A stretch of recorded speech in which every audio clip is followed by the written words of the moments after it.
Ladies and gentlemen, brothers and sisters, hermanas y hermanos, it's time for another edition of the Live from the Heartland show. And once again, we're here at the lovely corner of Glenwood and Lunt. We're in the heart of Rogers Park.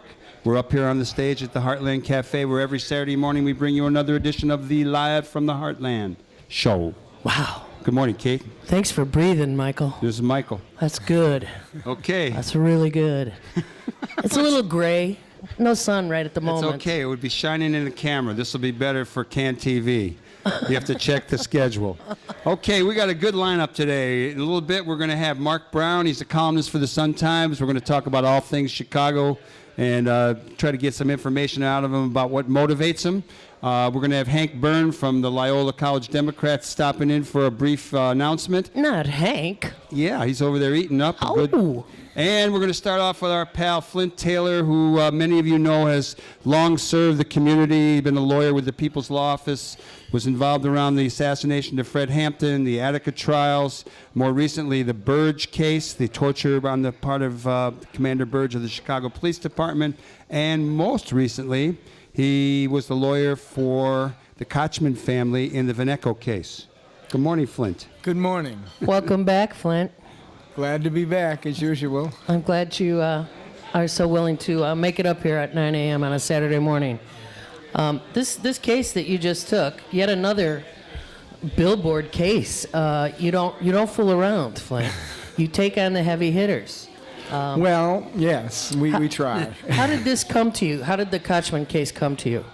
Well, it came several years ago. The BGA was looking for lawyers to represent the Kochman family, and my name came up. And it was at one of the times when we were chasing Daley in the torture cases. And, of course, this has Daley on the billboard. And not only Daley, but Dailies this time. It has a lot of Dailies on the billboard. And like some of the other cases, it seemed like the right thing to do, and no one else was doing it. And I quickly asked my colleague Locke Bowman to get involved, because we did the special prosecutor trip with regard to Burge, so we knew a little something about going after special prosecutors. Yeah. So Locke came aboard and was a laboring oar on the legal end of it, and away we went. For the listeners out there who don't know the details, tell us about David Kochman's death. Well, it was back in 2004 in May, and he and his friends were having a good time out on Rush Street and Division Street. Were probably a little bit inebriated. Mm-hmm. And R.J. Vanecko, a notorious nephew of the Daleys, and specifically of Richard M., was coming from an engagement party for Kathleen Daley, who's the daughter of one of Daley's brothers, the powerful Michael Daley. Wow. And so the entire Daley clan most likely was at this restaurant. They got loaded. And Vanecko and several of his well-connected friends are staggering down Rush Street and Division, and they bump into Kochman and his friends. And not surprisingly, there's a little bit of a drunken verbal altercation. Kochman may be a little mouthy, as it was later said. Vanecko, who's 6'3", 230 pounds, a former football player. Kochman's 5'5", 130 pounds. Vanecko levels him with a punch, breaks his face, and as he goes back, smashes his head, David Kochman does, goes unconscious, lays in a coma for 12 days in Northwestern until his mother, a wonderful saintly woman, has to say no more. And during those 12 days, of course, the cover-up mechanism for the Daleys and the police department goes into full swing. Full gear, yeah.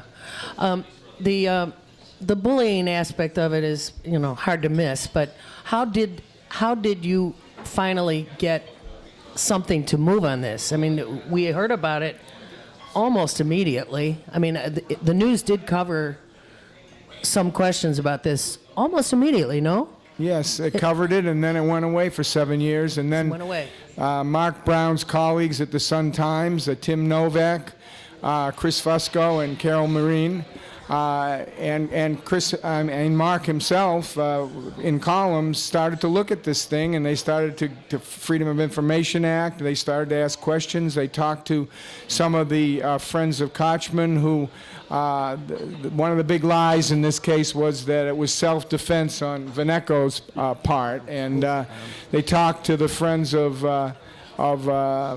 Kochman and found that was definitely not the case. And so it started to hit the front pages again in 2011, and Novak and Marine and Fusco wouldn't let it go. And that one thing led to another until there was so much public pressure. Alvarez was trying to cover it up. She was in both cover-ups in 2004 and in 2011. Wow. Finally, a judge looked at it independently and said, we need a special prosecutor, and appointed Dan Webb. You know what? I'd like to know what you think Daley knew and when he knew it, and then we'll proceed with more questions. Daley knew right from the jump, in my view. Yeah. He had to. There's no question that he didn't, that he did. All the nieces and nephews were there. They were all there, Yeah. and Daley was told, the evidence later showed, by his director of public safety very early on that this happened. But and the guy said he didn't know whether Daley already knew. And you know the family had to know. Vanecko's family had to know. They ran off. Vanecko ran away from the scene. His friends covered up and said they didn't know who threw the punch. Really? They then met at a bar at 3:30 in the morning, a closed bar that somehow opened up for them, and had a little conspiratorial meeting. And then, all of a sudden, the higher-ups over at the police department are going, and this is a wonderful quote, they're told, and the commander goes, "Holy crap, the Daleys may be involved." And that was just an amazing statement. And so for then, the little investigation... Wait. Who said that to whom? There was the commander, a guy named Chasen, and a lieutenant in charge of the violent crimes investigations named Rybicki. One of the two of them said it. But not on the press. No. This came wasn't out known, later. and this came out in the report a few weeks ago. Oh, my God. But for the next 12 days, the holy crap operated to have no investigation done whatsoever. The investigation was shut down, but when David Kochman died, they decided they had to do something. So that's when the active cover-up happened and the false investigation began. Fill us in on the report that you just mentioned. Well, after the special prosecutor was appointed, this is Dan Webb, who represented Governor Ryan and many other large names in the city and was formerly a U.S. attorney. He was assigned to investigate. And he did a very thorough investigation, it appeared on the surface, and he indicted Vanecko for involuntary manslaughter. But he wasn't prepared to indict any of the cops or the state's attorneys who were involved in the cover-up. So what he did was he indicted Vanecko. Vanecko pled guilty, and then he issued a 162-page report, which was chock full of all this evidence, but made no conclusions whatsoever. And surprisingly, or maybe not, when he announced the report, he put out a press release, and the only conclusions that he put in his press release was Daley did not influence the investigation. He went out of his way to say that when the evidence was at least circumstantially pointed in the other direction. So that was very disappointing. So, Flint, I mean, those of us who have lived in Chicago all our lives are well accustomed to the name Daley never getting besmirched by any terrible news. I mean, there was always someone willing to take the fall, always many people willing to cover up. And so when Dan Webb says Daley didn't have anything to do with the cover-up, well, that could be factually true. Sure. He didn't have to. Starting with the cops on the scene, they said, "Whoa, crap! There might be a Daley involved. We better get on our horses." It's unbelievable when the Sun-Times and we have been tracking all the connections and all the people involved, and they all go back to the Daley family. They're all extremely powerful people. Their family are powerful people. They're either related by blood or related by politics. The lieutenant who covered up all of this, it turns out he was charged over in Indiana for sexual assault of a woman. Louise. And somehow he walked out of that case and ended up as a lieutenant back on the 18th District. So, I mean, it's just, we looked at it through the lens of the Burge case, and that kind of blew our minds. But when Locke and I and the people at the two offices we work at looked at this one, it doubly blew our minds because it had every aspect of a cover-up and every aspect of the Daley machine in it. I'm wondering if the Daley kids are so affected by a lifetime of being told don't get in trouble and don't make any kind of public display. I mean, if this guy RJ would have simply said, "Oh my gosh, I didn't mean to hurt him," stuck around and said, "I punched him because he was wise-mouthing off to me, but I didn't mean to hurt him," he'd be in a different place right now. Would he not? Well, he could have still been charged with involuntary manslaughter, but probably wouldn't have been given who he was. Yeah. You got to remember, he's the same kid that, along with one of the Daley sons. Was it Michael, the kid up in Michigan when they? That's Patrick, but Patrick. I'm not sure. But yeah, Sorry, Michael. they took a baseball bat to someone. Yeah. So these kids, they're quite a group of nephews that hang out together and cover for each other. And here it was, the black sheep of the family, or one of them, getting in trouble again. What do we do now? Holy crap! Let's deal with it. Flint Taylor, why did R.J. Vanecko get off with such a light sentence? It was 60 days, and it's not served. I think it's not in the city. Is it in the county? Or It's in McHenry County. McHenry County. Well, and what's that about? Why? Particularly when I go on African American stations to talk about this case and to talk about the Burge cases, that question comes up quite frequently. I'm sure. It comes up in the context of Burge only getting 4.5 years. And by the way, in a very well-kept secret, we just found out that Burge is getting out 6 months early to a halfway house. So that's a little bit of a scoop. Do we know for where that you. halfway house is? In Tampa, so stay away from Tampa. I've been trying to stay away from Florida for a long time. But, the simple answer to your question is this 5-letter word here. Why is he in McHenry County? It's Daley. Daley. Why is he get 60 days? It's Daley. That's the simple answer.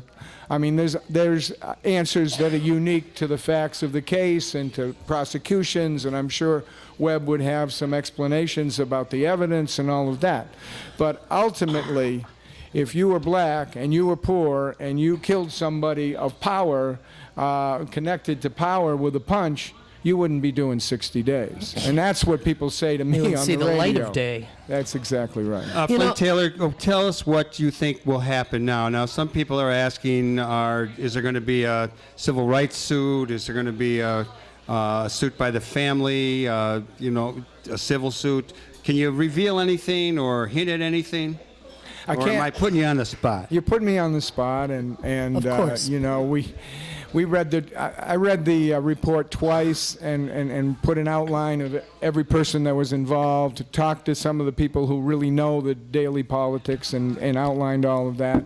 We talked to Mrs. Kochman, who, by the way, reminds me in a way of Fred Hampton's mother, the strength that she has, Yeah. and the mothers who represent the whose kids are in jail because of the tortured confessions. But going back to your question, her mind was blown again by this report and what is under the surface of this report. Right. Our minds were blown as well. Whatever she thought before. Meaning all the cover-up? Yes. The extent to the cover-up? And if there's no lawsuit, all of that evidence, by and large, is going to stay secret. Mm-hmm. Nobody's going to take Daley and put him on the stand and ask him in more pointed detail what in the heck went on here, and all of his family. He was given a total pass. They took a very softball statement from him. They took very softball statements from the family. So that evidence, 300,000 pages of documents, is going to stay secret. Wow. And it's not going to be followed up on. The things that Webb didn't do, either because of politics or time or money, aren't going to be done. And Mrs. Kochman, as much as the conviction of Vanecko was important to her, this made her wonder, really, what is her obligation to the community? What is her obligation to the people that have fought for her Right. at the Sun-Times and otherwise to fight for this case, Right. that we're going to just let the lid go on now after all of this started to bubble out. So that's what we're all considering at this point. You know, I saw something that affected me during this trial that Carol Marin wrote, and it was basically saying, why is Vanecko appearing at court all by himself? I saw that piece. Where are his parents? Where are his siblings? Where are his cousins? You know, and I thought that was an excellent question for her to ask, and also pointing to, you know, in a way, these poor kids, really. These poor kids. He's facing it alone. He might have said, no, I can face it alone. I'm a big guy, as was proven.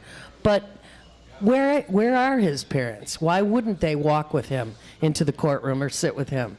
Well, that's interesting, and there's an email that was uncovered in a footnote. A lot of the evidence in this report is in 800 footnotes, and you have to dig them out. But there was an email from Bridget McCarthy, who was one of the people who was with Vanecko, and her husband lied, and she lied about it was Vanecko. And at one point, she sent an email to Catherine Daley, who was the daughter whose engagement party it was, and said, we can't talk about this. I don't know if Catherine had said, you know, something to her, but it was like, we got to keep the lid on this. So obviously the family had to stay away from it because Carol Marines of the world would be asking some questions if they came to court. Right. So they were hiding out from this case from the beginning. I'd like to ask you, Flint, about the role first that Webb played. You know, he's been around a long time, and I think he's probably been on different sides of issues. But tell us a little bit about him, and then about Anita Alvarez and her role. Well, let's talk about Anita Alvarez first. We do a lot of that on this program. Well, we're gearing up.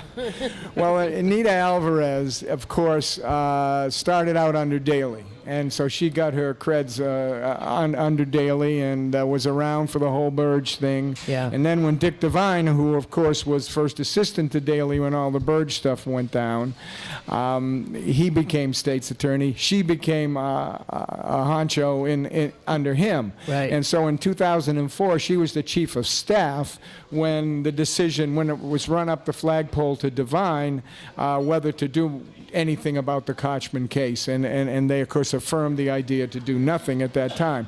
Then she becomes the state's attorney in 2011, and she does this remarkable 1-month reinvestigation with the idea of coming up with the same answer as in 2004, that is no indictment of Vanecko. She does that, we kind of catch her in her tracks, and ultimately she's backpedaling, and finally, the special prosecutor is appointed.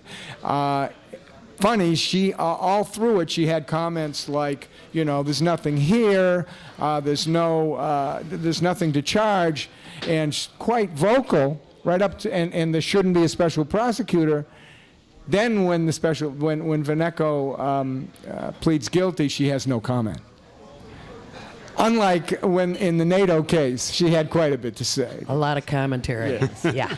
But it's time. It's time. No matter what happens in this case, it's time the voters took charge with regard to Anita Alvarez. She's been faking it for a long time in terms of what she's doing, and she should be out of office, in my view. All right, briefly on the role that Dan Webb played. Well, he former U.S. attorney. He did a very thorough investigation, and he uncovered a lot of evidence.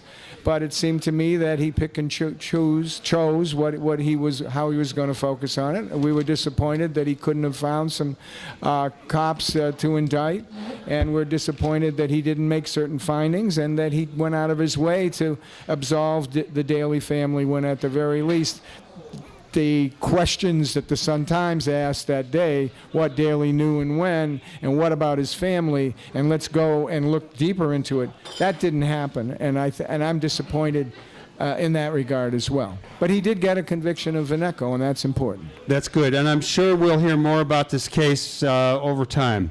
Flint Taylor, I'd like to ask you in our remaining moments of this segment of the Live from the Heartland show about the reparations for the Burge torture victims. I know you were on our show not too long ago talking about it. You and I had talked with our Alderman Moore about supporting it.